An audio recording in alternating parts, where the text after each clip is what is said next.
Hi there. My name is Sarah Harr. Thank you for joining me for my podcast for AGO Oregon Fest 2020. The topic of my podcast is the relevance and rewards of AGO certification. So I wanted to start today and just briefly discuss my personal certification journey.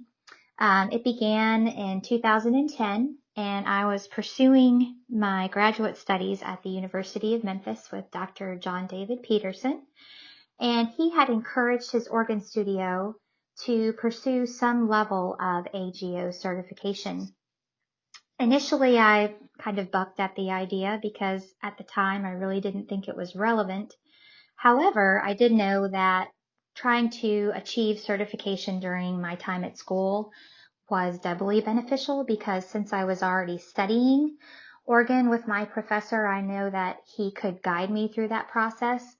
Fortunately, he was certified as a fellow, as were a few other organ colleagues in Memphis, so I had lots of wonderful role models. I started with the associate exam.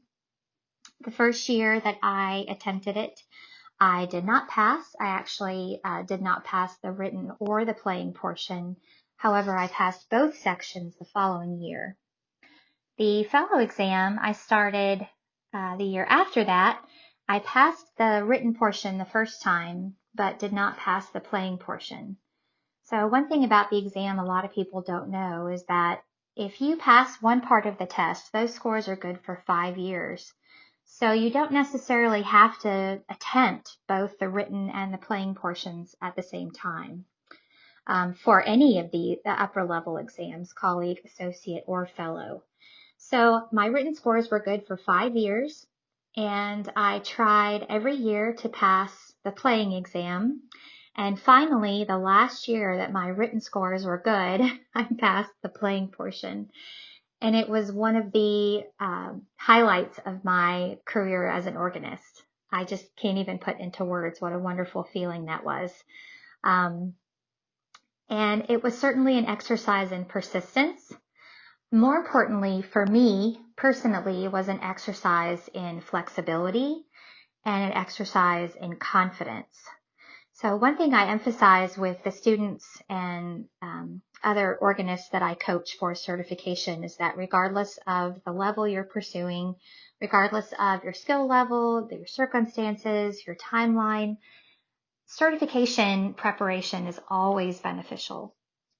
I noticed that my playing, that my approach to the bench, that my overall state of mind approaching the organ completely transformed as a result of preparing for certification. And I became a much better player. And I just enjoy playing so much more now. I feel less flappable, more flexible, more creative. I enjoy it more. So that's something that I really want to emphasize is certification doesn't necessarily have to be something you do to get a promotion or a raise, although those things do happen. On a personal level, it is just a wonderful way to tangibly and measurably improve your organ skills. So just for that sheer fact, it's definitely worth your time.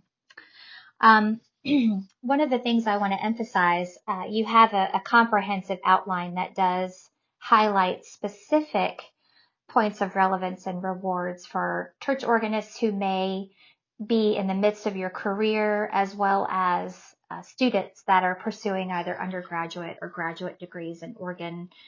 Even those who are studying church music or choral conducting, the skills, particularly on the service playing exam, can be beneficial for really anyone who has any plans to be a church musician to pursue.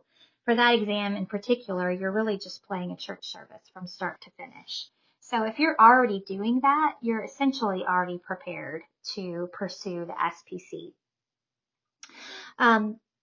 In regards to preparation, on the second page of your handout, this is really what I feel like is the crux of the certification process, is the preparation methodology.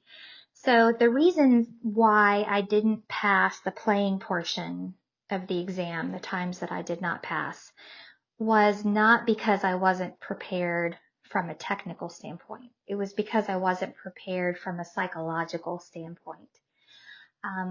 Really, the only way to fully prepare for that is to take the exam. But I didn't anticipate how my nerves would affect my ability to pass the playing portion. There are so many things about the timing and the circumstances that can potentially trip you up.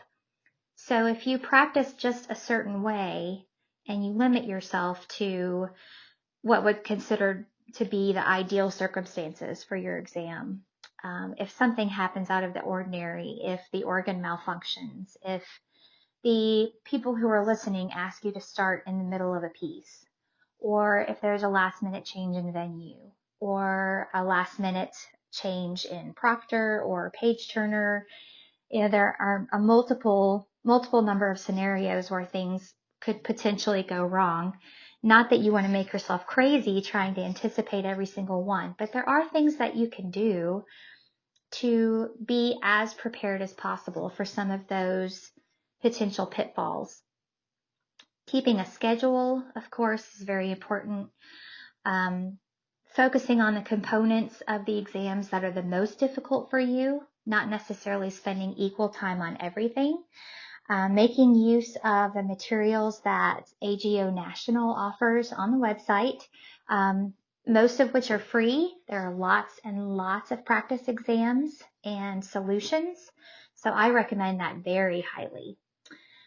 If you can, work with a teacher or a certification coach, someone who has been through the certification process and can help talk you through it.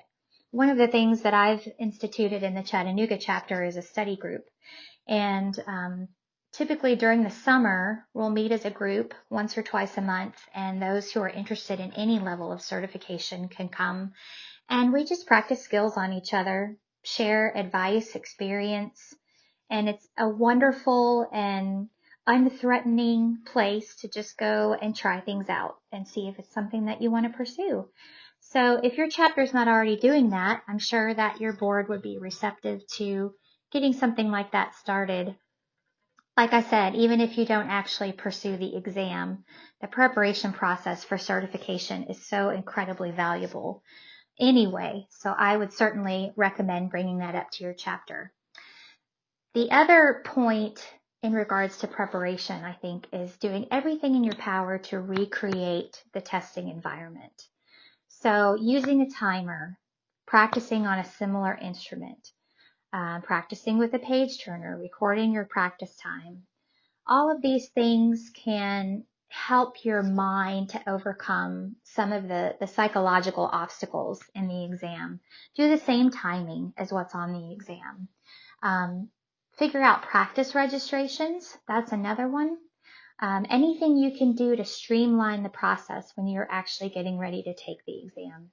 So I've given you lots more specific points in the handout, so I'm not going to go over too much detail, but what I want to convey to you, and I know that the title of this podcast doesn't really do it justice, but every single person with whom I've come in contact that has had any experience in the AGO certification process has been extremely grateful for that process.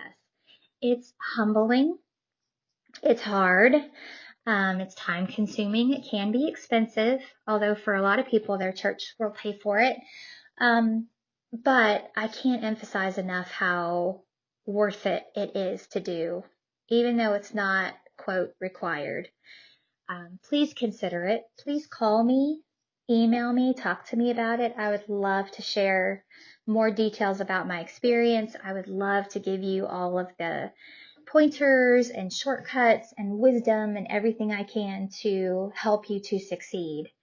But I can't encourage you highly enough to try it. And it's a great way to bond with your chapter. It's a great way to connect with AGO on a regional or national level. Just so many benefits. And it has been so transformative for me. And really, I have made it my mission to emphasize that to as many AGO members and as many organists as I can. So I hope that you've enjoyed this podcast. All of my contact information is on the handout, and I encourage you to contact me, and we can talk more about it. Thank you so much. Enjoy the rest of Organ Fest.